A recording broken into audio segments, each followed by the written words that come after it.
صلى الله عليه وسلم. السلام عليكم ورحمة الله وبركاته. عندنا የተከበራችሁ ቻናላችን ቤተሰቦች ዛሬ በአዲስ ቪዲዮ መጥቻለሁ።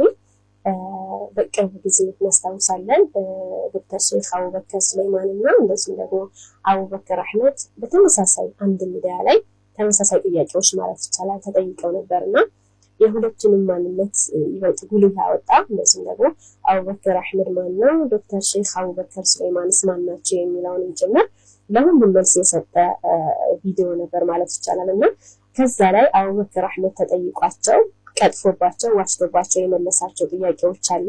መውላና ዶክተር ሼክ አቡበከር ሱለይማን ደግሞ ተጠይቀ ሐቋን ግልጿን እውነታውን ምድር ላይ ያለውን ደግሞ እንቅጫን የተናገሩበት ቪዲዮ አለና ሁለቶችንም አቡበከር ተጠይቆ የመለሰው መልስ ከዛ ዶክተር ሼክ አቡበከር ሱለይማን ደግሞ ራስዎን ጥያቄ ተጠይቀው የሰጡት መልስ እና እኛ የምናውቀው ምድር ላይ ያለው እውነታ የሚለው ሁላችንም እናነጻጽር ዘንድ ያንን ቪዲዮ በድጋሚ በዚህ ቻናል ላይ እንዲተላለፍ ወድጃለሁና ሁላችሁም በትዕግስት በሰብር እጅግ በጣም የሚገራርሙ እጅግ በጣም የሚያስደንቁ ከዛ በተጨማሪ ደግሞ ሱፊዩ ማህበረሰብ በተለይ ደግሞ አሁን የለውጥ መንግስት ከመጣ በኋላ ሱፊዩ ማህበረሰብ የደረሰበት ጭቆና የደረሰበት ጫና ያለፈበት ግፍ እንደዚሁም ደግሞ መጅሊሱ በሆነ አይነት መልኩ ነው እዚህ ደረጃ ላይ ደርሶ ወይም ደግሞ ወንበሩን የተቆጣጠረው ምን ነገራቶች ምን ሂደቶች ነበሩ ከሱፊዩ ማህበረሰብና ከወሃቢያዎች ጋር የነበረው ልዩነት ምንድን ነበር የሚለው በደንብ መውላና ዶክተር ሼክ አቡበከር ሱለይማን በትንትን አድርገው የተናገሩበት ቪዲዮ ነው ማለት ነው። በሶብር በትዕግስት እንከታተለው። ከዛ በተጨማሪ ደግሞ አህባሾች እነማን ናቸው የአህባሽ እውነታስ ምንድነው የሚለውንም ጭምር አቡበከር አህመድ ተጠይቆ የሰጠው ምላሽ አለ። ሼክ አቡበከር ሱለይማን ደግሞ ስለ አህባሽ አስተምሮታቸው እንደዚሁም ደግሞ አህባሾች እነማን ናቸው ሼኻቸው ምንድናቸው ምንድነው የሚያስተምረው እምነታቸው ላይ ምን ያተኩራል ወደ ሐበሻ ወይም ደግሞ ወደ ኢትዮጵያ ያኒ ሐበሺ ናቸው ሼኻቸው አህባሽ የሚባሉት ሰዎች ማለት ነው ሐበሺ ናቸው ሼኻቸው እንዴት ተሰራጩ በምን አይነት መንገድ ተስፋፉ የሚለው ዶክተር ሼክ አቡበከር ሱለይማን ከበቂ መልስ ጋር ከምድር ላይ ከነበረው መልስ ጋር የተናገሩበት ቪዲዮም ጭምር ስለሆነ ሁላችንም በሚዛናዊነቱን ከዛኛው ጎራም ያላችሁ እንደዚህ ደግሞ ሱፊዮችን በትዕግስት ይህን ቪዲዮ እስከ መጨረሻው እንድታዩት ጋብዛችኋለሁ። ቪዲዮውን አብረን እንከታተለው። የዛሬው እንግዳይ ትውልድና እድገቱ የቀድሞ ወሎ ክፍለ ሀገር ደሴ ነው። አንደኛና መለስተኛ ሁለተኛ ደረጃ ትምህርቱን ጦሳና ቅዳሜ ገበያ ተምሯል። ሁለተኛ ደረጃ ትምህርቱን ሆጤና ወይዘሮ ስህን አጠቃላይ ሁለተኛ ደረጃ ትምህርት ቤት ተምሯል። አረብ ገንዳ መስጊድ ቁርአንና ኪታብን ቀርቷል። ድምጻችን ይሰማን ካቋቋሙትና ከመሩትም መካከል አንዱ ነው። ሰላም ጤና ይስጥልን ተመልካቾቻችን፣ ይህ ሳምንታዊው ምን ይላሉ ፕሮግራማችን ነው። የዛሬው እንግዳዬ ትውልድና እድገታቸው እዚሁ አዲስ አበባ ነው። የመጀመሪያ ደረጃ ትምህርታቸውን በጆን ኤፍ ኬኔዲ እና በአወሊያ ተምረዋል። ሁለተኛ ደረጃ ትምህርታቸውን ዳግማዊ ምኒልክ ከፍተኛ ሁለተኛ ደረጃ ትምህርት ቤት ተምረዋል። የመጀመሪያ ዲግሪያቸውን ቤይሩት ሀገር ከሚገኘው ግሎባል ዩኒቨርሲቲ በአረቢክ ሊትሬቸር እና በእስላሚክ ኖሌጅ ወስደዋል። ሁለተኛ ዲግሪያቸውን እዛው ግሎባል ዩኒቨርሲቲ እያስተማሩም በሻይድና የፋቅ አረዳድ ሁለተኛ ዲግሪያቸውን ሰርተዋል። ሶስተኛ ዲግሪያቸውን ወይም ፒኤችዲያቸውን በስነ ፊቅ ሰርተዋል። በስራ ዓለምም በኤአይሲፒ ወይም አሶሲዬሽን ኦፍ ኢስላሚክ ቻሪቴብል ፕሮጀክት የአፍሪካ ትምህርት ዘርፍ ተጠሪ በመሆን አገልግለዋል። በናይጄሪያ፣ ጊኒ ቢሳው፣ ኬንያ፣ ኮትዲቯር፣ ጋምቢያ፣ ካሜሮን፣ ጋና፣ ታንዛኒያ እና ሶማሊያ በመዘዋወር እስላማዊ ዳዋዎችንና ስልጠናዎችን ሰጥተዋል። በአሁኑ ሰዓት የኢትዮጵያ እስላሚክ አስተምሮት ማህበር የአዲስ አበባ የትምህርትና የዳዋ ዘርፍ ተጠሪ ናቸው። እንዲሁም የአርሱና ቴሌቪዥን ስራ አስኪያጅም ናቸው። የዛሬው እንግዳዬ የሃይማኖት መምህር ተመራማሪ የቴሌቪዥን ስራ አስኪያጅ ኡስታዝ ዶክተር አቡበከር ሱለይማን። ኡስታዝ እጅግ አድርጌ አመሰግናለሁ ለቃለ መጠይቁ ፈቃደኛ ስለሆኑ። አመሰግናለሁ። ያው እንዳልከው ደሴ ከተማ ነው ተወልጄ ያደግኩት።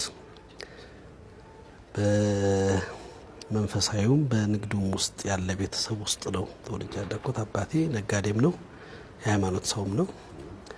እንግዲህ ደሴ ትንሽ ከሌሎች አካባቢዎች እኔ በራሴ ሁሉም ሰው የአካባቢው ያደገበትን ኤሪያ የተለየ ምልከታ ሀሳቤ ይኖረዋል። እኔም ደሴ ሳድግ በሁለቱም መልኩ ነው። ንግድን ይዤ ነው ያደግኩት ከቤተሰቤ፣ እንደዚሁም ደግሞ በሃይማኖት መስመር ውስጥ ነው ያደግኩት። እንደ ማንኛውም ልጅ በትምህርት አለፍ ያለው ትምህርቴ ላይ ጎበዝ ተማሪ ነበርኩኝ፣ በተለይ መጀመሪያዎቹ አካባቢ ላይ። በኋላ ላይ ግን ምኞቴም ፍላጎቴም ወደ ንግዱ ማዘንበር ስለነበር የበለጠ ለንግዱ ሰጥቻለሁ። ንግዱ ላይ ነው ጊዜንም እድሜንም እንትን ያደረኩት።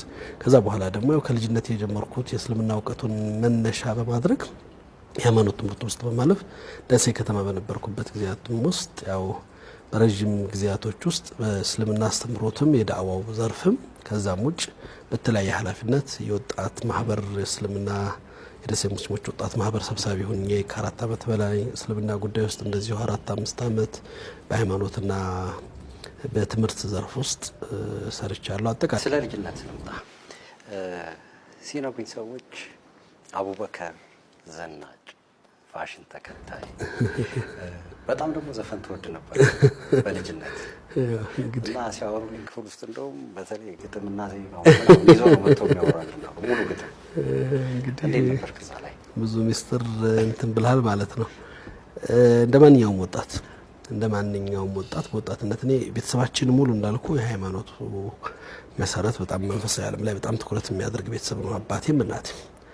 ያው እንደ ወጣት እንደ ማንኛውም ወጣት የምትሳበት ነገር አለ እንዳልከው። ያው በልጅነት እንግዲህ ያው አላህ የመመለሱን እድል እስኪሰጠን ድረስ በጣም ዘፈን፣ ፊልም በጣም እወዳለሁ እና በጣም ተከታይም ነበርኩ። ትውልድና እድገቱ እስቲ እናውራ። የአዲስ አበባ ልጅ ነው። ያው ፒያሳ መሀል አዲስ አበባ ምን ይመስላል እስቲ? ያው ትውልዴ በ1974 ነው የተወለድኩት። አንዳንድ ሰዎች ቁመናዬን ሲያዩ ትንሽ መስላቸዋለሁ ይመስለኛል። በአዲስ አበባ ፒያሳ ያው የታወቀ ቦታ እስካሁን ድረስ ያለ ሲኒማ ኢትዮጵያ ወረድ ብሎ ኤንሪኮ ኬክ ቤት አካባቢ የሚገኝ ቦታ ላይ የተወለድኩት። ትውልዴም እድገቴም እዛው አካባቢ ነው። ያው ለኑር መስጂድ በኒን ሰፈር ለሚባለው ቅርብ ነበርን።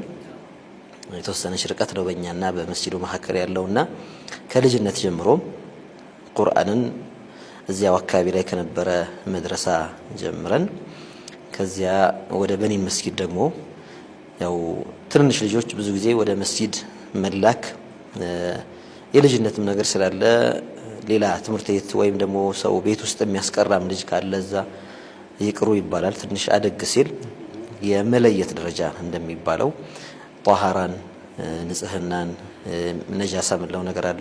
እነዚህ መጠንቀቅ ሲጀምር መስጂድ መግባት ይጀምራል ልጅ እና ያው በትንሽነታችን ፊደላት ለመቁጠር እዛው አካባቢ የነበረ አንድ የቁርአን አስተማሪ ጋር እንሄድ ነበር።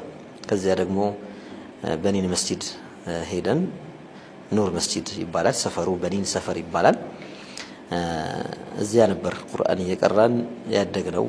ያው የመሀል አዲስ አበባ የፒያሳ ልጅ እንደመሆኔ የአካባቢው ተጽዕኖ መኖር አይቀርም፣ የልጅነት የሰፈሩም።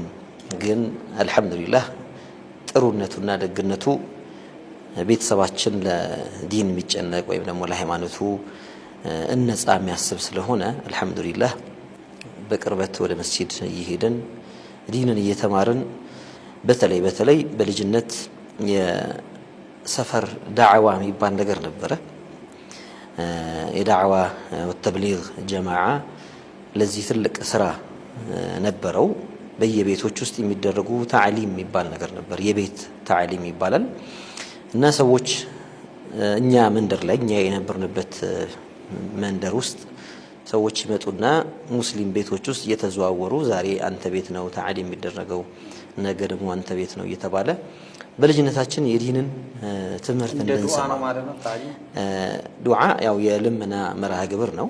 ይሄኛው ታዕሊም የሚባለው አንዳንድ የነቢዩን ሐዲሶች በመናገር ስለ እስልምና ትምህርት ማለት ነው።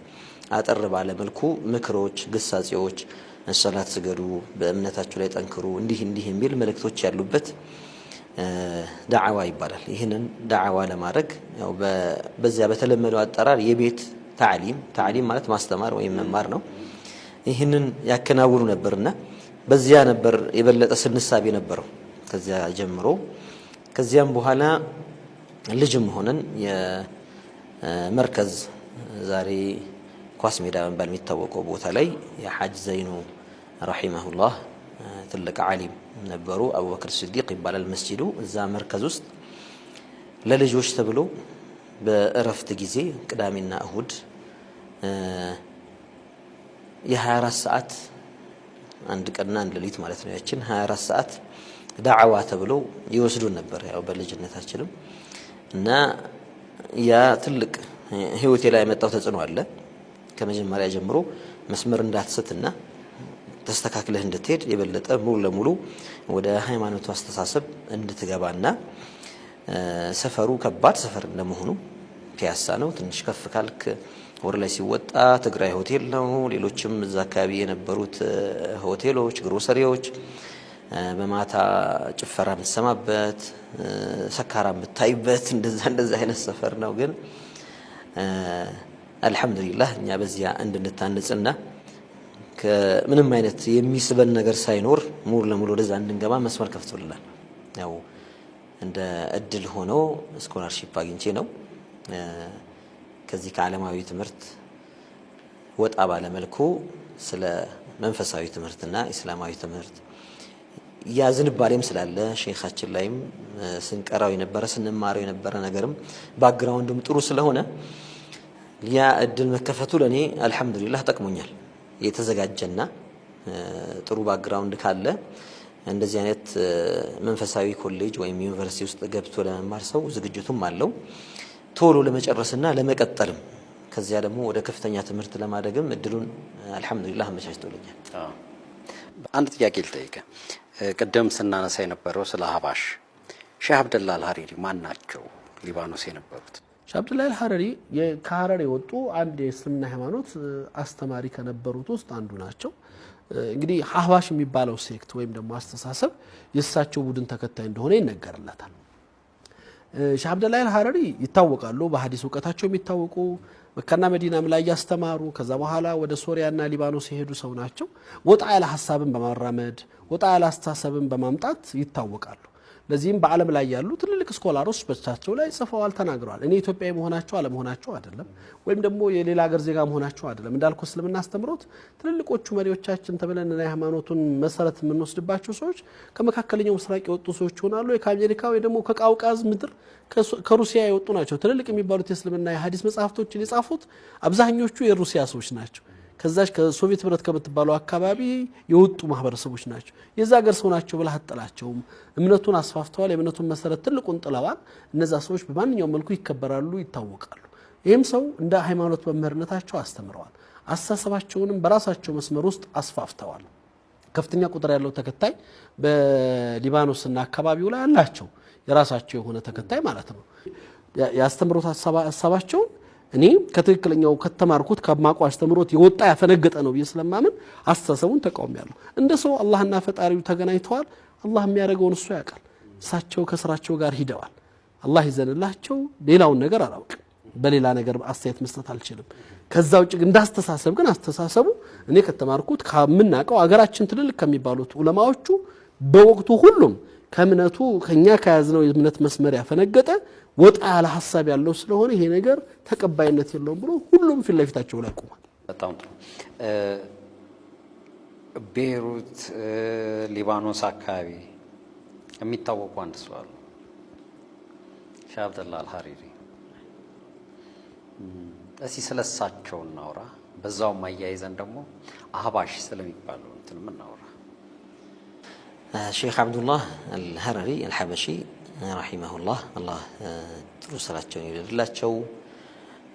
የኛው የሐበሻ ኩራት ከሐረር ትውልዳቸውም እድገታቸውም ሐረር ከተማ ውስጥ የነበሩ ቤታቸውም ጭምር እስካሁን ድረስ የሚታወቅና ይሄ ሼህ አብዱላህ ቤት ነው የሚባል ታወቁ አላው የአባታቸው የእናታቸው ቤት ባለቤታቸው እስከ ቅርብ ጊዜ ድረስ ከማለፏ በፊት የነበረችበት ቤት እዚያው ከተማ ውስጥ ሐረር ከተማ ውስጥ ተወልደው ያደጉ አባታቸውም የዲን ሰው ነበሩ። ቤተሰባቸው የዲን ሰው ናቸው። መሰረታቸው ወደ ኋላ ሲጠና ወደ ቁረይሽ ጎሳ የሚመለሱ ወደ ሼኻችን ሼኽ አብዱላህ አልሐበሺ ስንመጣ የቁረይሽ ጎሳ ከዛው ጎሳ ውስጥ ደግሞ የሚመዘዘው የበኒ አብዲዳር እንዲያውም የኸዘነቱል ካዕባ የሚባሉት የካዕባ ቁልፍ እነሱ ዘንድ የሚኖርባቸው ቤተሰቦች አብዱዳር ይባላሉ። የዚያ ጎሳ አባል ናቸው። ያው አገራችን ውስጥ ወደ ነብዩ አለይሂ ሰላቱ ወሰላም የልጅ ልጅነት የሚመለስ ዝርያ ያለው ብዙ አለ። ሸሪፍ እንለዋለን። ያው ኢትዮጵያዊ ነው የሚባለው ሐበሻዊ ነው የሚባለው፣ ግን ዘሩ ወደ ኋላ ሲመለስ ያው ሁላችንም ዘር እኮ ሄዶ አዳም ጋር ይደርሳል እና በዛ በኩል ሲቆጠር ወደ ነብዩ ጋር የሚደርስ አለ እና ሼኽ አብዱላህም ሐበሺ የሐበሻ ሰው የሐረር ሰው ከመሆናቸው ጋር ዘራቸው ግን ወደ ቁረይሽ ከዚያ የሚመዘዝ ነው የሚሆነው እና በልጅነታቸው ጀምሮ ከአባታቸው ነው ቁርአንን የቀሩት። የተወሰነ ከቁርአን በኋላ አነስተኛ ኪታቦች ቅድም እንደጠቀስናቸው ቀለል ያሉ መጀመሪያ የሚባሉ የፊቅህ ኪታቦችን ከአባታቸው ተምረዋል። ከዚያ በኋላ ሐረር ላይ ከሚገኙ ዑለማዎች የሃይማኖት ስኮላርስ በመሄድ ኪታቦችን ቀርተውባቸዋል። በጣም የዕልምና የእውቀት ጉጉት ነበራቸው። አዳርሰዋቸው እነሱ ጋር ያለውን ዒልም ቀርተው ያ አንሷቸው ወደ ጅማ ሄደው እንደ ሼኽ ሸሪፍ የሚባሉ ትልቅ የተፍሲር ዓሊም ነበሩ። ከዚያም ወደዛ ጅማ አካባቢ ያሉ ከተሞች ወደዚያ እንደ ሰዲቃ የሚባል ከተማ እዚያ ድረስ ሄደው ከዚያም እንደገና ተመልሰው ወደ ራያ ድረስ ያኔ ትራንስፖርቴሽን እንዳሁኑ ጊዜ አይደለም፣ መኪና እንደፈለገ የሚገኝበት ጊዜ አይደለም። በጣም ረጅም ኪሎ ሜትሮችን በእግር በማቋረጥ ከሐረር ራያ ማለት ምን ያህል ርቀት እንዳለው ከ1000 ኪሎ ሜትር በላይ ነው። የተለያዩ ማረፊያዎችን እያደረጉ በአዲስ አበባ በኩል መጥተው ከዚያ በኋላ ቀጥለው ወደ ወሎ ሄደው ደዌ የምትባለው ቦታ ላይ የሐጅ ከቢር አህመድ የሚባሉ ትልቅ የሐበሻ ኩራት የሆኑ ዓሊም ነበሩ። የሙፍቲ ዳውድ ተብለው የሚታወቁት በጣም ትልቅ የሐበሻ ዑለሞች ዘንድ እንደ አርማ ተብለው የሚታሰቡ ሰው የእሳቸው የልጅ ልጅ ናቸው። ሐጅ ከቢር አህመድ እሳቸው ሐጅ ከቢር አህመድ ማለት ሐረም ላይ አሁን ካዕባ ያለበት መስጂዱል ሐራም የሚባለው ላይ በኢማምነት የተወሰነ ጊዜያት ያሰገዱ ናቸው።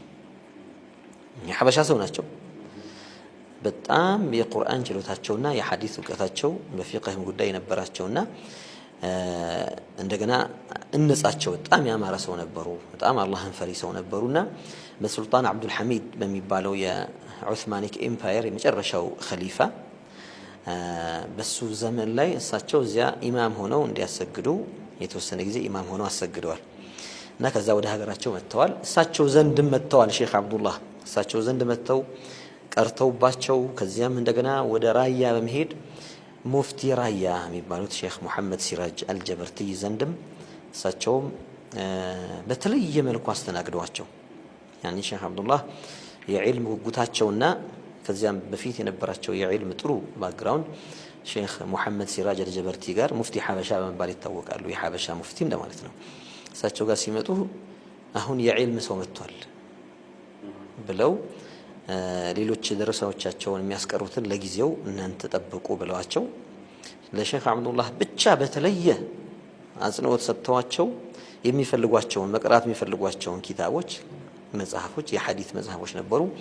እነሱን ከሳቸው ዘንድ ቀርተው መቆየት ይፈልጉ ነበር። ግን በዚያን ጊዜ በነበረ ችግር ያኔ በአጼ ኃይለ ሥላሴ እሱ ዘመን የነበረ ከራያ ጋር የነበረ ችግር ነበርና ያ ችግር እንዳይጋለጡ ብለው በቃ ወደ ሀገር ብትሄድ ይሻላል፣ እኛስ እዚሁ ሀገራችን ነው የሚመጣውን ነገር እንቋቋማለን፣ አንተ ግን ሄድ ብለዋቸው ሼኽ አብዱላህ ያንን የሚፈልጉትን ኪታብ ቀርተው ተመልሰው ወደ ሌሎችም ያው ሐበሻ ላይ ስንጠራ ድሬዳዋን እንጠራለን። ሼኽ ሙሐመድ አብዱሰላም የድሬዳዋ በጣም ትልቅ ወልይና ቀብራቸው እስካሁን ድረስ ይታወቃል። ድሬዳዋ ውስጥ ያለ እሳቸው የሼኻችን ዓሊም ሙደሪስ ነበሩ፣ አስተማሪያቸው ነበሩ።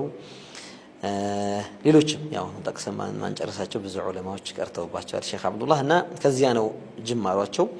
ከዚያም ሀረር ላይም የነበረው ትንሽ በሙስሊሙ ላይ ነበረ ጫና በነበረበት ጊዜ ነበርና ያንን እውቀታቸውን ማስፋፋት ማስተማር በመቸገራቸው ወደ ሻም አገር ሻም ብለን የምንጠራው ሶሪያን፣ ሊባኖስን፣ ጆርዳንን እንዲሁም ፍልስጤምን የሚያጠቃልለው ይሄ አርዱ ሻም ይባላል። የሻም ምድር እንለዋለን። የነብያት መፍለቂያ ነው ያ ቦታ እና በዚያ ወደዚያ ነው ያቀኑት ሼክ አብዱላህ። ከዛ ከመሄዳቸው በፊት ግን ወደ ሒጃዝ ሄዱ። ሒጃዝ ማለት አሁን ሳውዲ አረቢያ ብለን የምንጠራት ሀገር የድሮ ስሟ ሒጃዝ ነበር የሚባለው። ያው የአል ሰዑድ የተባለው ሀገረ ገዢ ወይም ንጉስ የተቆጣጠራት ጊዜ ነው ስሟን ሱዑዲያ ተብለው ከዛ በኋላ ስያሜ የተቀየረላት። ወደ አሁን 100 ዓመት አካባቢ ነው ስያሜው ከተቀየረ። ድሮ ሒጃዝ ነበር ተብላ የምትታወቀውና ወደዚያ ቀኑ። መካ ላይም ቆዩ፣ መዲና ላይም። መካና መዲና ድሮ የዑለማዎች መናኸሪያ ነበር። ያው ሰዎች ለሐጅ ይሄዳሉ፣ እዚያው የሚቆዩበትም እድል አለ። በተለይ መዲነቱል ሙነወራ ላይ የነብዩ ሰለላሁ ዐለይሂ ወሰለም መካነ መቃብር ያለበት ስለሆነ የእሳቸው ቀብር ስለሆነ የሙስሊሞች ልብ የሚጓጓበት ሀገር ነውና ዑለማዎቹ አንዳንዴ ሄደው እዛው ይቀመጣሉ። በተለይ በእድሜ የገፋ ያሉ ዑለማዎች እኔ መጨረሻ የዚህ ሀገር እንዲሆንና ከነብዩ መሐመድ ሰለላሁ ዐለይሂ ወሰለም ጎን መቀበር ነው የምፈልገው ብለው እዛው ይቀመጣሉና ሼኻችንም እዛ ሄደው ትልልቅ ዑለማዎችን ዓለም አቀፍ ዑለማ የሚባሉ ከተለያዩ ሀገር የመጡ ዑለማዎች ጋር ተገናኝተው ከነሱም እንደገና ዒልም ጨምረው ከዚያ ወደ ፍልስጤም ሄዱ። ፍልስጤም ቁድስን ዘይረው ወደ ሶሪያ ተመለሱ። ሶሪያ ላይ ወደ 20 ዓመት አካባቢ ተቀመጡ፣ እያስተማሩ ከዑለማዎች ጋር እየተገናኙ መጨረሻቸው ሉብናን ሆነው ወደ ሌባኖን ሄደው ሌባኖን ላይ የቀረውን እድሜያቸው በጠቅላላ እዛ በማሳለፍ ጠንካራ ይህንን እውቀት ከተለያዩ ሼኾቻቸው የቀሰሙት ነው።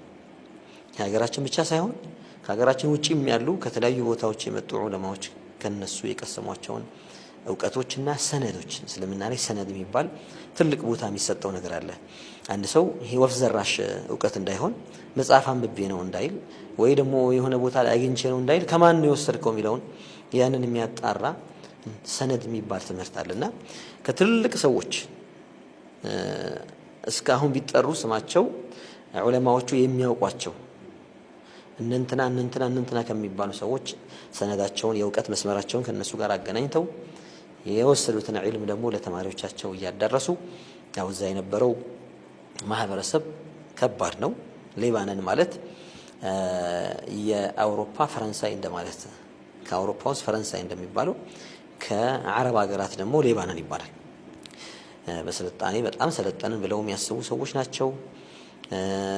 ሌሎች አረቦችን ገና እንዳልሰለጠኑ አድርገው የሚቆጥሩ ያው እንደ ቅድመ ስልጣኔም ሲታይ ሻም ሀገር የሚባለው ብዙ ታሪኮችን ያስተናገደ ነብያት አብዛኞቹ ነብያት መነሻቸው ከዚያ የሆነ ነውና ሊባኖስ ላይ በጣም የዘር ራሳቸውን አጉልተውና አልቀው ማየትና ጥቁርን የመናቅ ሐበሻዊ የሆነን ወይ ደግሞ ሌላም ሱዳኒም ቢመጣ ጥቁር ከሆነ ያንን የመናቅ አይነት እንኳን ጥቁር አይደለም አረብ ሆኖ ከነሱ ይላ ያለው ራሱ አሳንሰው ማየት እንደዚህ አይነት ሰዎች ነበሩ፣ አስተሳሰብ ያላቸው ሰዎች ነበሩና ሼክ አብዱላህ አልሐበሺ አልሐረሪ ረሂመሁላህ እዚያ ሄደው በዚያ በጥቁር ከለራቸው ዒልማቸውን ሲያጎርፉ መቼም አንዳንድ ሰዎች የንቀትና የቅናት በሽታ የሚያጠቃቸው ሰዎች አሉና ይሄ ሐበሺ እያሉ የንቀት ስም ሰጧቸው። ተከታዮቻቸውን አህባሾች ማለት ጀመሩ። አህባሽ የሚለው ስም ከዛ ነው የመጣው ስያሜው። አህባሽ የሚለው እንደ አረብኛ ሐበሺ፣ ሑብሻን፣ አህባሽ ይሄ አንድን ቃል ከነጠላ ወደ ብዛት ስታመጣው ብዛትም በአረብኛ የብዙ ቃል ነው። አሁን እኛ ለምሳሌ አንበሶች እንደለና አናብስት ምን እንላለን አይደል? በአማርኛ ራሱ ብዛት በተለያየ ቃል እንጠራዋለን።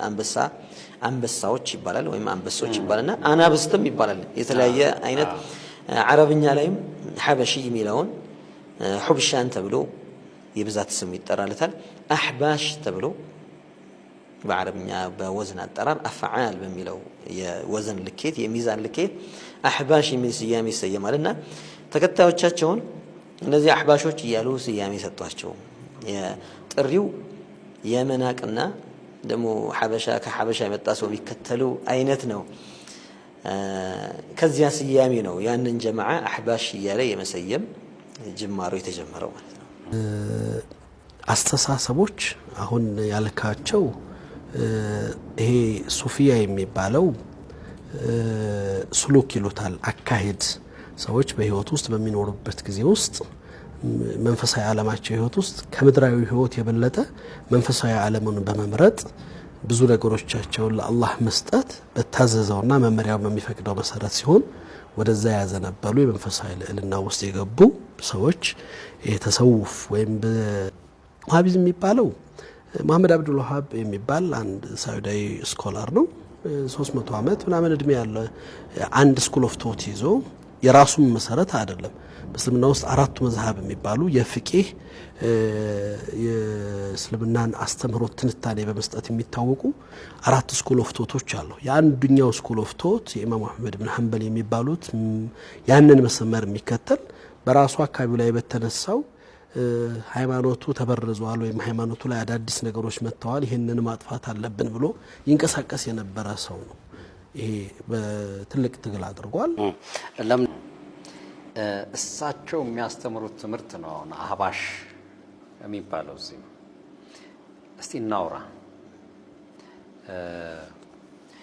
የሆነ ጊዜ ድምጻችን ይሰማም የመጣ ጊዜ ትልቁ ጭቅጭቅ የነበረው ዋሃብያና ሱፊያ የሚል ነገር ነበር። የሚሉትም እነሱ ምንድነው አህባሽን በግድ እንጫንባችኋል ነው። አስተምህሮታችሁ ከእስልምናው የወጣ ነው ወይስ ምንድነው? ለምንስ ነው አንቀበል ያሏችሁ? የድምጻችን ይሰማ መነሻው ይመስለኛል እንደውም የመንግስት ደጋፊ ነበራችሁ ተብሎ ነው ያን የሚታወቀው። እስቲ እናውራ ስለሱ። እሺ በመጀመሪያ ሼክ አብዱላህ አልሐበሺ ሰነዳቸው ወይም የእውቀት መስመራቸው ከነዚያ ከአንጋፋ የእስልምናው አስተምህሮት ስኮላርስ ዑለማዎች የተቀዳ ከነሱ ጋር በወርቃማ ሰንሰለት የተያያዘ ነው። ያመጡት እውቀት ከነሱ ከራሳቸው የተቀዳ ከትልቆቹ ዓለም አቀፍ ምንላቸው የሐበሻ ዑለማዎች ታሪክ ቆጥራለሁ ብሎ የሚያስብ ሰው ጠቅሳለሁ አቃለሁ የሚል ሰው የሚያቃቸው እንደ ሐጅ ከቢር አህመድ እንደ ሙፍቲ ራያ እንዲሁም ደግሞ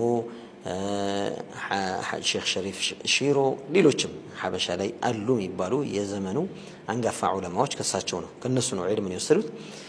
ውጭም ሀገር ያሉት እንደዚያው ከመዲና ዑለማዎች፣ ከሻም ሀገር ዑለማዎች፣ ከመግሪብ ሀገር ዑለማዎች ሞሮኮ ምንለው ሞሮኮና በዛ ዙሪያ ያለው መግሪብ ብለን እንጠራዋለን።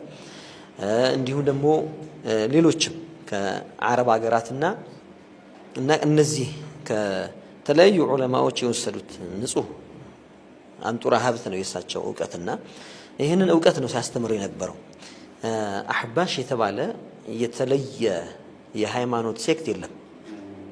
አሁን እንደ ሃይማኖት ሴክት ብለው ለብቻ ለመለየት የሚሞክር ሰው ስተት ላይ ነው፣ ተሳስቷል። ለምን እሳቸው ይህንን እውቀት ሲያስተምሩ መስመር አላቸው፣ ኪታቦች አሏቸው፣ የጻፏቸው መጽሐፍቶችና የበፊት ዑለማዎችን መጽሐፍት ነው የሚያስተምሩት።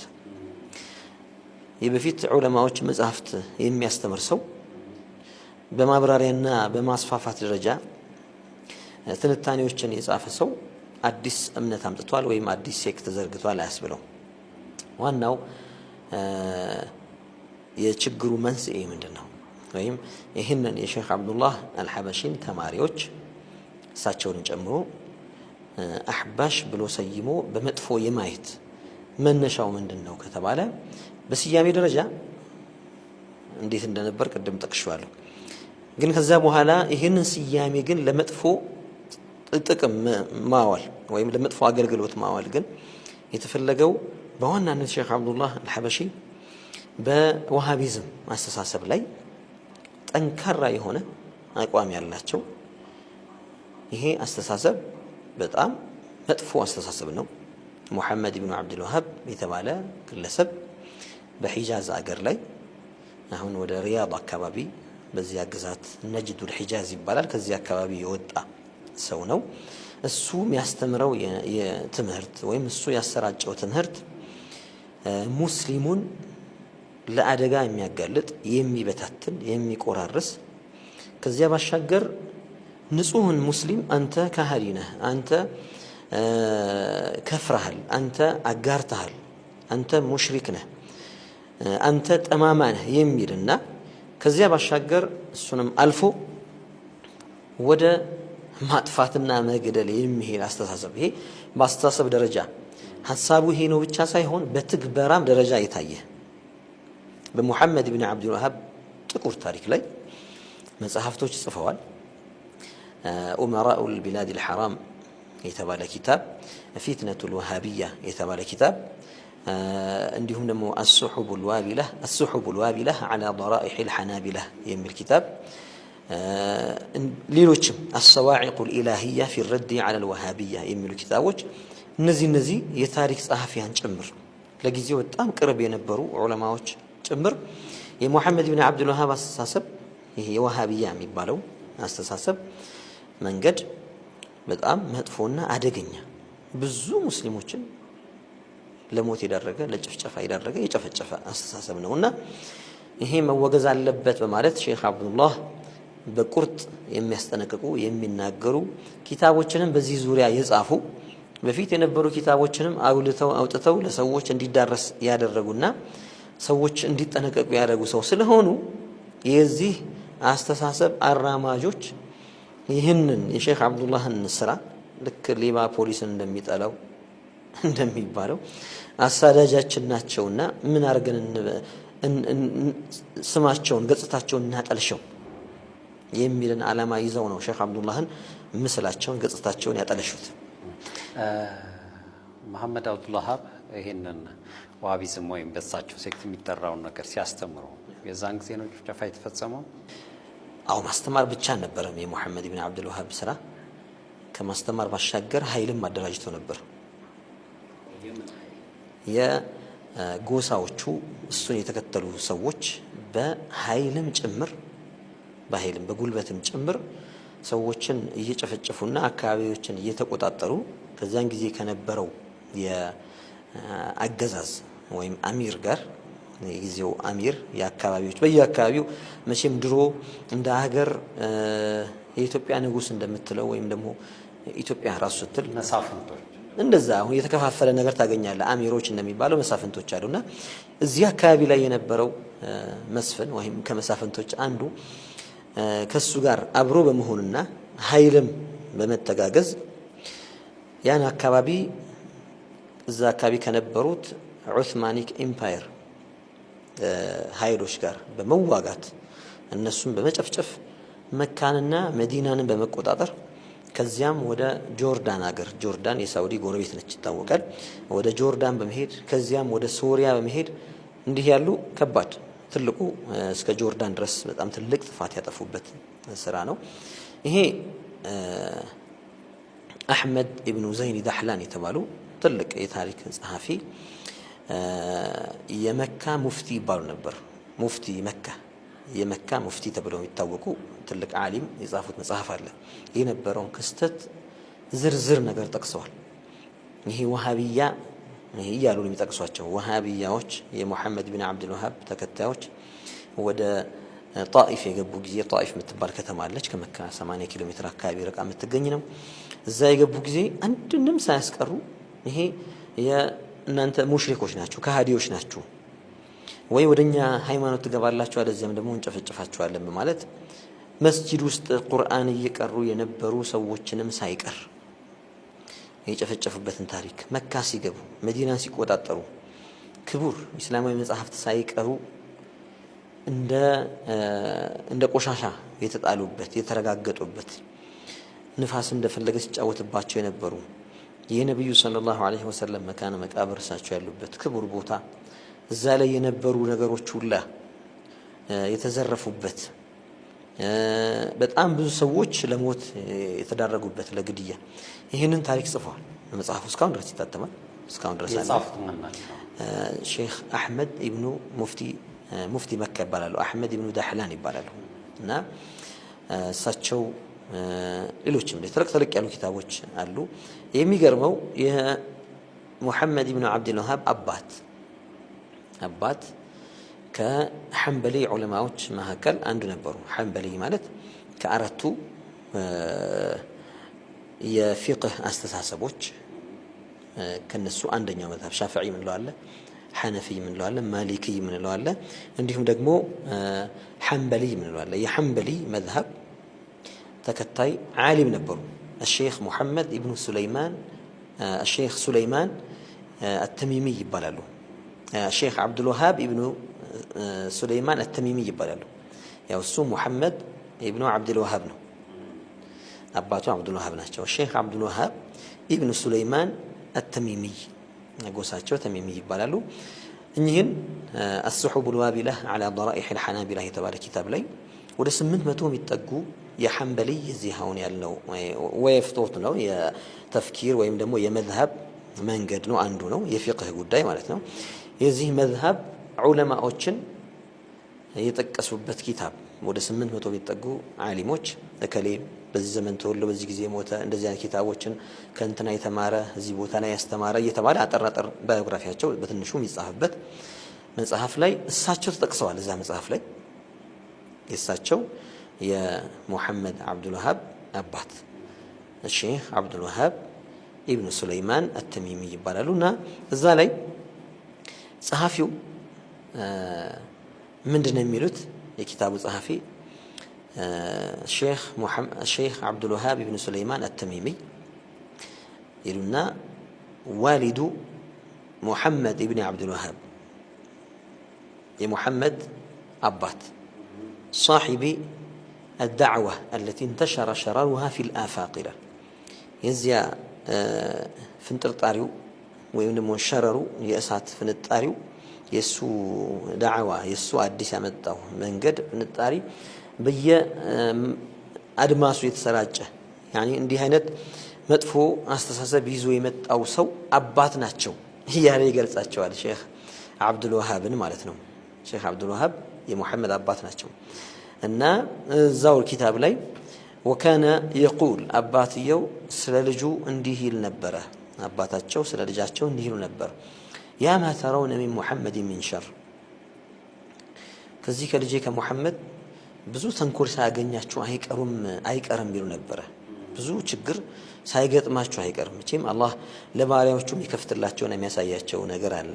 አንዳንዴ የሚሆኑ ነገሮችን ሁሉንም ባይሆንም ያሳያቸዋልና ይሄ የተዛባ አስተሳሰብ ወይም ደግሞ የዋሃቢያ የሚባለው አስተሳሰብ በአይዲዮሎጂ ግደል ጨፍጨፍ ብቻ ሳይሆን በትግበራም ደረጃ ጅማሩ ላይ ይሄን ያሳየ።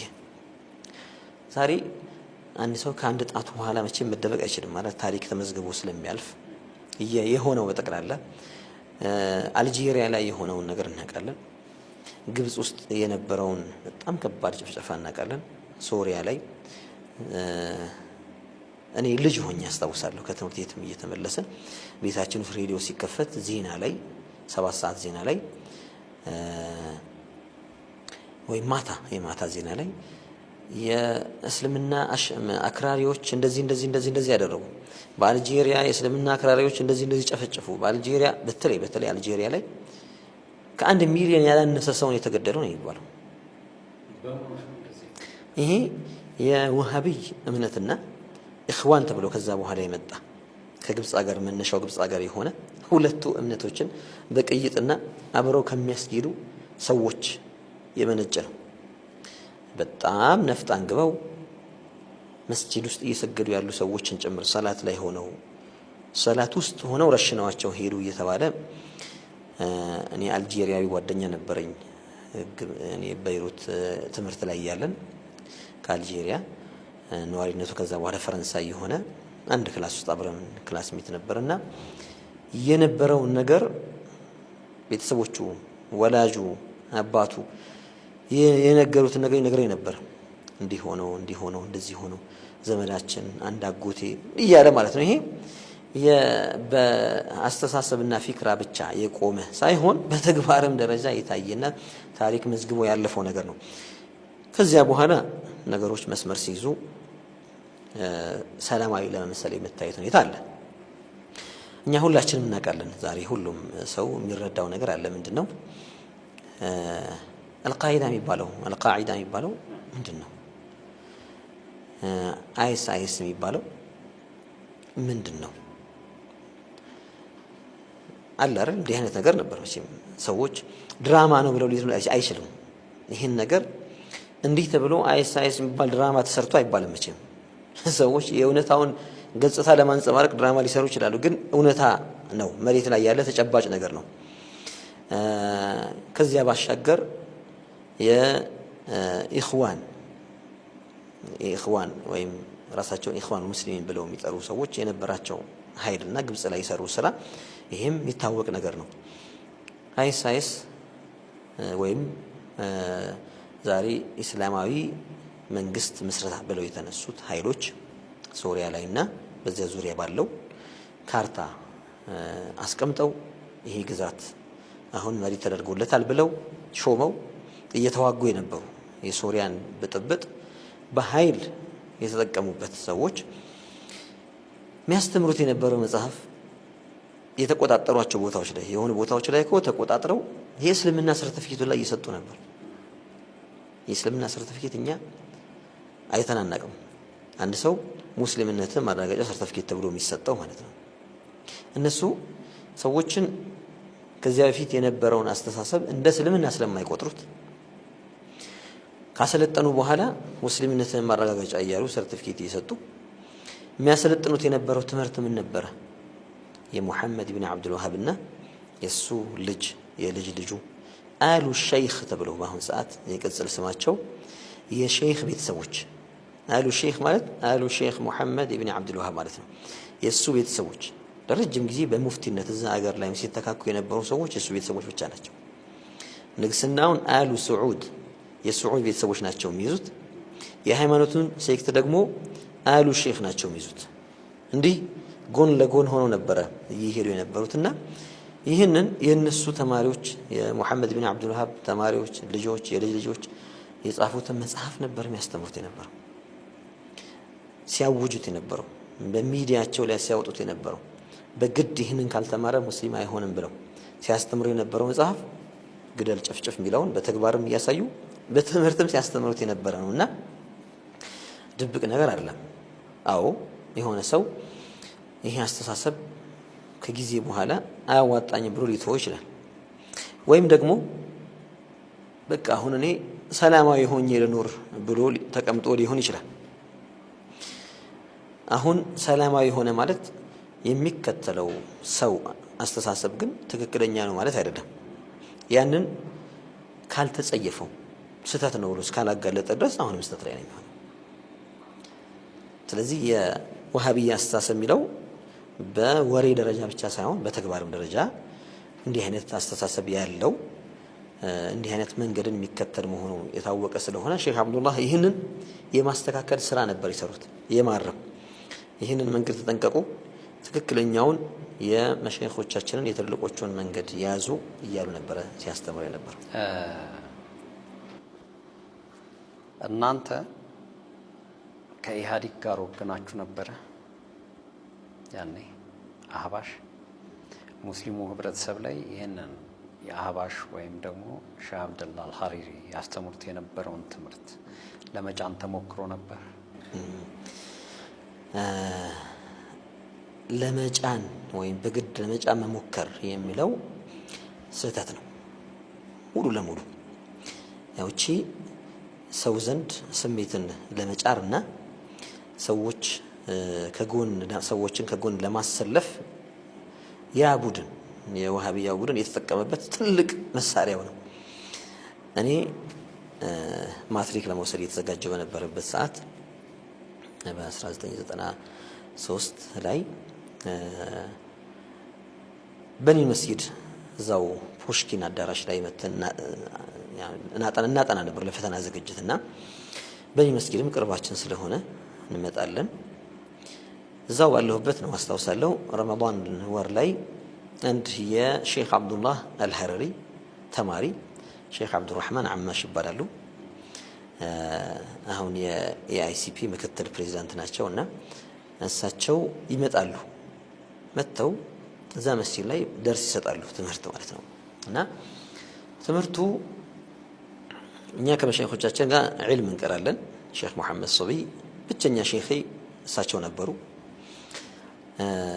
አብዛኛው ጊዜ የምንቀራው የነበረው የፊቅሁን ትምህርት ነው። በተውሂድ ዒልም ዙሪያ ወይ ደግሞ የቀኑና የምትለው የዓቂዳ ትምህርት ዙሪያ ብዙም የተማርናቸው ወይም ደግሞ የቀራናቸው ኪታቦች አልነበሩም። ይሄ እውነታ ነው በቃ። እና ይሄ ጉዳይ ያጓጓናል ማለት ብናቀው ብንማር። ያው ሰው መቼም እንደ ኢኽቲሳሱ ወይም ደግሞ የበለጠ ስፔሻላይዝድ ያደረገውን ትምህርት ነው ያስተምረህ። አንድ ሼክ በፊቅህ ጉዳይ ስፔሻላይዝድ ካደረገ ያንን ያስተምርሃል። ሌላ እውቀት ከፈለክ ደግሞ ሌላ ሰው ጋር ሄደህ ደግሞ ትማረዋለህ። እና በዓቂዳ ወይም ይሄ በቀኑና የእምነት መሰረታዊ ጉዳዮችን አስመልክቶ ብዙ ነገር አናውቅም ነበር። እኚህ ሼክ መጥተው እኛ እንደ ወጣት እንደ ተማሪ እንደ 12ኛ ክፍል ተማሪ መቼም የምትለይበት እድሜ ላይ ነው ያለው፣ ህፃን አይደለህም። መጥተው ሼኹ ትምህርት ሰጡ። እኔ ከዚያ በፊት ስለ ሼክ አብዱላህ አልሐረሪ በፍጹም አላውቅም፣ ሰምቼም አላውቅም። ስለሳቸው ውስንነት አለ። ሼኽህ እንደምታውቀው ቤት ትመጣለህ፣ ሼኽህ እንደምታውቀው ወሀከዛ።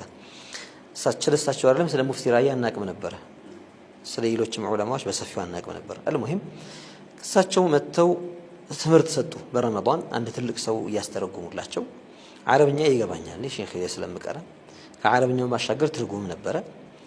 በጣም ሳበኝ። የሚሉት ነገር የሚስብ ነገር ነው። ስለ አላህ የሚናገሩት ስለ እምነታዊ ጉዳይ የሚያወሩት ነገር በጣም የሚስብና የሚረታ ነገር ነው እና ደስ አለን። ከኔ ጋር አብረው አንድ ላይ የምናጠና ልጆችም ነበርን። እኚህ ሼክ ነገ ደግሞ ወይ ደግሞ ሌላ ቀን አንዋር መስጂድ የሚሰጣሉ ሲባል አንዋር መስጂድም ሄደን ተከትለን ሄደን ሰማን እና ምን አይነት ሰው ናቸው? የአነጋገር ስልታቸው፣ ማስረዳታቸው የሆነ ርዕስ በሰፊው ሄደው ገብተውበት ተመልሰው ወደ ርዕሳቸው ተመልሰው የመቀጠል የምሁር መሐንዲስም ናቸው። ያኔ በትምህርቱ ዓለም ላይ እንትን ስለሆኑ አልሙሂም ሳበን። ማን ናቸው? አንድ ጓደኛ ያስታውሳለሁ፣ ወንድማችን ኢብራሂም ኢስማኤል ይባላል። እስከዛሬ ማስታወሰው ትዕይንት ነውና ይሄ እኚህ ሼክ እኮ ሼኻቸው የሐረር ሰው ናቸው፣ የሐበሻ ሰው ናቸው አለኝ። አላሁ አክበር። ማለት ተማሪው እንዲህ ከሆነ ሼኹ አስተማሪው ምን ሊሆን ነው የሚል ነገር ልቤ ላይ መጣ። ማለት ተማሪው እንዲህ አይነት ብቃት ያለውና እንዲህ መተንተን ችሎታ ያለው እውቀቱን ማሳየት የሚችል ሰው ከሆነ ሼኹ እንዴት ሊሆን ነው የእሱ አስተማሪ? ሼክ አብዱላህን ሳላያቸውና ሳልገናኛቸው ስለ ሼክ አብዱላህ ማየትና ማግኘት ጉጉት አደረብኝ። በቃ አልሐምዱሊላህ ሐበሻ እንዲህ አይነት ሰው ካላት ውጭ ሀገር ላይ ሄደው አስተምረው አረቦችን አስተምረው አረቦችን እንደዚህ እንዲያውቁ አድርገው በዚህ ደረጃ ማድረስ የሚችሉ ሰው ከሆኑ ምን አይነት ዓሊም ቢሆኑ ነው? አልሙሂም ከሳቸው በኋላ ከጊዜ በኋላ ሌሎች ተማሪዎቻቸው መጡ፣ ማስተማር ጀመሩ።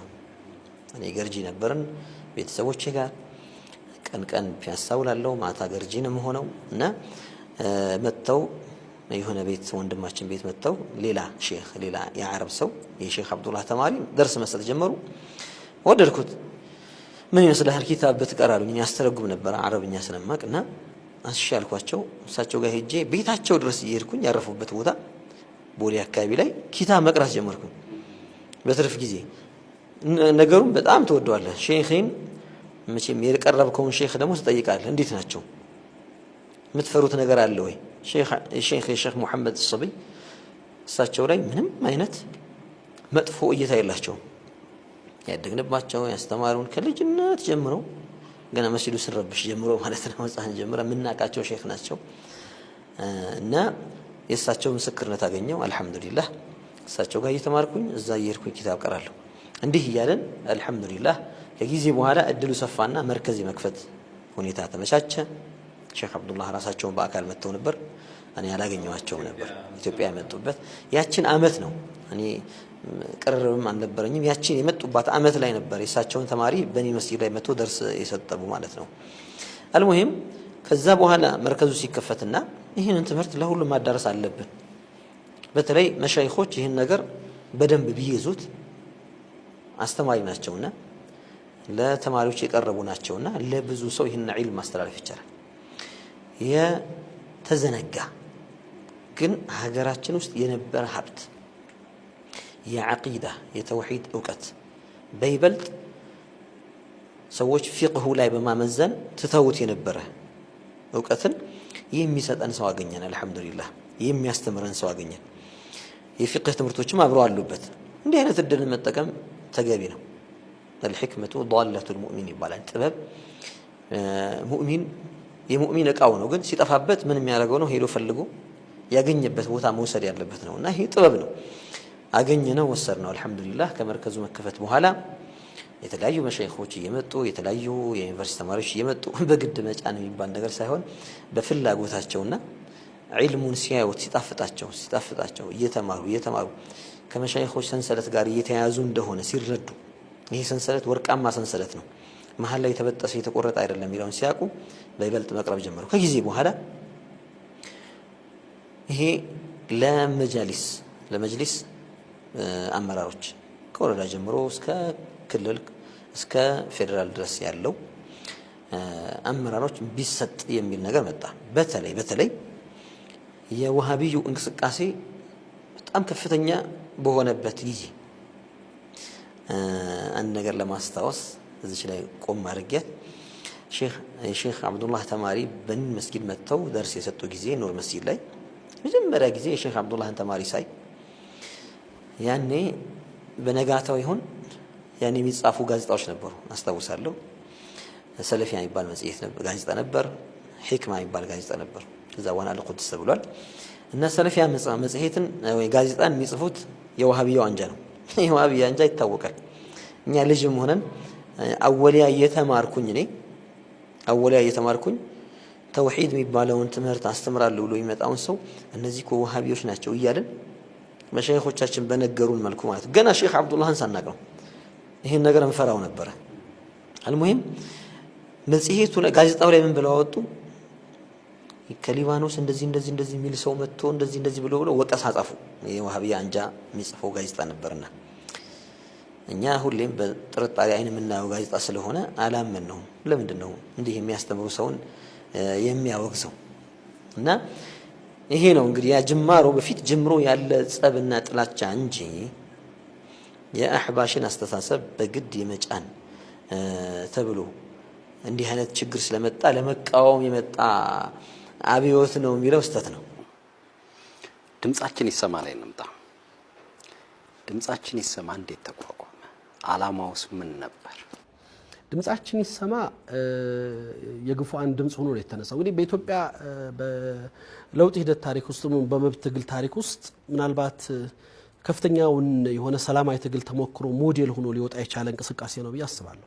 የድምጻችን ይሰማ እንቅስቃሴ የጀመረው መንግስት በእምነታችን ላይ ጣልቃ ገብቶ የሃይማኖት መሪን ይመርጥላችኋለሁ፣ ሴክትን፣ አስተሳሰብን፣ አስተምሮትን እኔ መድብላችኋለሁ ብሎ በወቅቱ የነበረው የፌደራል ጉዳዮች ሚኒስትር በዶክተር ሽፈራው የሚመራ ቲም ተቋቁሞ በመላው ሀገሪቱ በአራቱም አቅጣጫ በመንግስት ወታደሮች እየተያዘ ኢማሞች፣ አስተማሪዎች ስልጠና የጀመረበት የ2003 ሰኔ ጀምሮ አህባሽ የሚባለውን አስተምሮት ከሊባኖስ በግልጽ ኢንቫይት በማድረግ በመጋበዝ ይሄንን እምነትና ይሄን ሴክት አስተሳሰብ ያልተከተለ ሰው ኢማም አይሆንም፣ የመስጊድ አሰጋጅ አይሆንም፣ የመጅሊስ አመራር አይሆንም ተብሎ የግድ ስልጠና ውስጥ በአገሪቱ ላይ በከፍተኛ ደረጃ ሐረር፣ ድሬዳዋ፣ አዲስ አበባ፣ ኮተቤ በየቦታው ተደረገ። ይሄ ነገር ህገ ወጥ ነው፣ ህግን እየጣሳችሁ ነው፣ ቁሙ። አገሪቱ ይታወቃል ከ97 በኋላ እንደ ሀገር ከደረሰው ስብራት መንግስት የኢህአዴግ ፊት ቆሞ ፊት ለፊት የኢህአዴግን የሚታገል አካል ዝም ያለበት ጊዜ ነበር። እኛም ያን ነገር እንዲቆም ጥረት አደረግን። መንግስት ጋር በፊት ለፊት ለመነጋገር ሞከረን፣ አልተሰማም። ነገሩ እየገፋ ሲመጣ ትምህርት ቤት ላይ ተማሪዎችን ሳይቀር አወሊያ ትምህርት ቤት ላይ ጫና በመፍጠር ያንን ካልተከተሉ ስልጠናውን ካልወሰዱ እንደማይማሩ አስተማሪዎችም እንደማያስተምሩ ሲነገር ህዝባዊ አመጽ ወይም ህዝባዊ ድምጽ የማሰማት እንቅስቃሴ ተጀመረ። እንቅስቃሴው ከተጀመረ በኋላ ድምጻችን ይሰማን የሚመራ ከህዝብ የተወከለ 17 ኮሚቴ ተመረጠ። የኮሚቴው ሰብሳቢ እኔ ነበርኩኝ። እንግዲህ በዛ ሂደት ውስጥ ይህንን እንቅስቃሴያችንን ምን እንበለው? እኛ ትግላችን ሰላማዊ ትግል ነው። ምክንያቱም ምንድን ነበር ያው ኢህአዴግ ባህሪው ይታወቃል። ሁልጊዜ አንተ እሱን ካልመሰልከው ኖ ጥያቄ በመጠየቅ መልስ መስጠት የማይወድ መንግስት ነበር። በጥያቄ መልስ መስጠት ከጀመርኩ መቆሚያ የለውም ብሎ ስለሚያምን ያው የአምባገነን ባህሪ ነው። ያንን ተግባር ይፈጽመዋል። እኔ በየትኛውም ዘመን ዛሬም ትናንትም ነገም መንግስታቶች ሊማሩና ትምህርት ሊሆናቸው የሚገባው የህዝብን ድምጽ ማፈን፣ የህዝብን ጥያቄ በአግባቡ መልስ መስጠት፣ ማዳመጥ አለመቻል ዋጋ ያስከፍላል። በየትኛውም ጊዜ ያ መሰረታዊ ነገር ነው ብዬ አምናለሁ። እና እንግዲህ እንዳልኩ እኔ በወቅቱ ኢህአዴግ በተለያየ መልኩ ከዋናው ጠቅላይ ሚኒስትሩ ጀምሮ ባሉት አመራሮች በተለያዩ ጊዜያቶች በመነጋገር ጉዳዮች እንዲፈቱ ስንለፋ የነበርን ሰዎች ነን። ጫና ይዘው ሲመጡ ኖ አልን። አይ ጥያቄ ጠየቅን፣ ጥያቄያችሁን ይዛችሁ ቤታችሁ ግቡ የሚል ነገር መጣ። ቤት አንገባም መልስ ሳናገኝ ነው። ስለዚህ ጥያቄያችን የሰላማዊ መብት ጥያቄ ነው። የተቆጠሩ 3 ጥያቄዎች ነው ያነሳነው። እስልምና ጉዳይ ተቋሙ ሙስሊሙ ማህበረሰብ በመረጣቸው መሪዎች ይመራ ማለት በዛ ሰዓት ላይ እስልምና ጉዳይ ያመራ ያው በሁሉም ቤተ እምነቶች የነበረ ጫና ይታወቃል። ከኛ በፊት ቤተክርስቲያን ላይ በኦርቶዶክስ ቤተክርስቲያን ላይ ተሰራ ስራ አለ።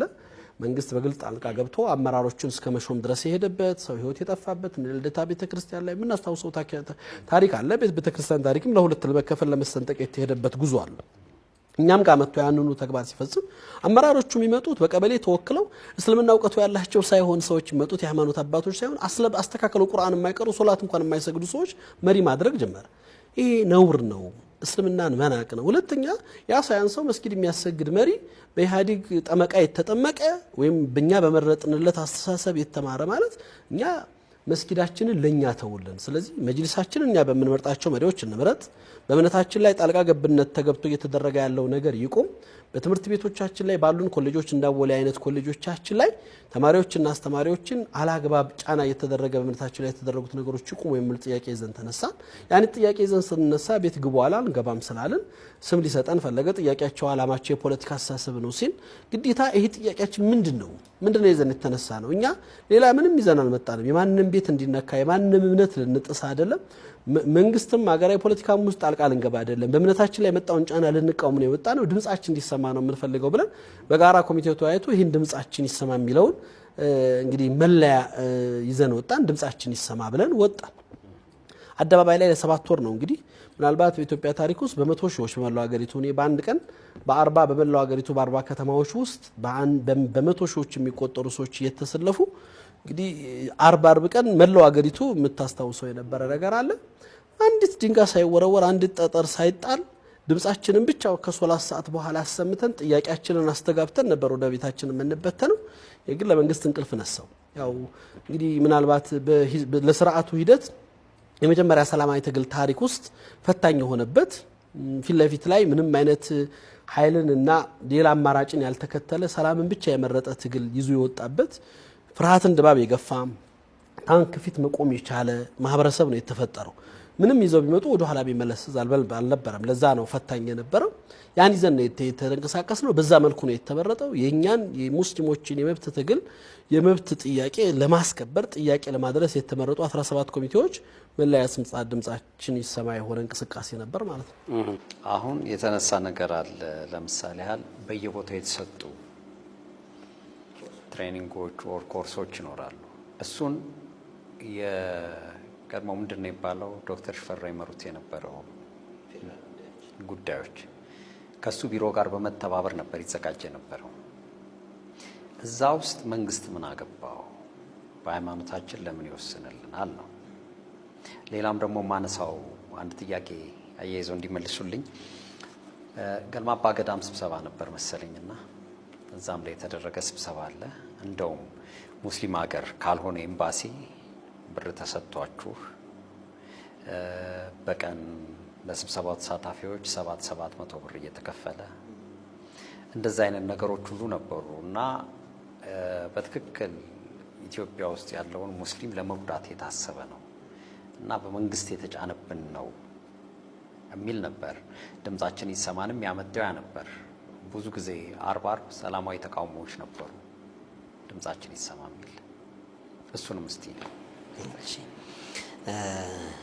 አመጣጡን ለመግለጽ ነበር እየተንደረደርኩ የነበረውና መጀመሪያ በመርከዝ የተጀመረ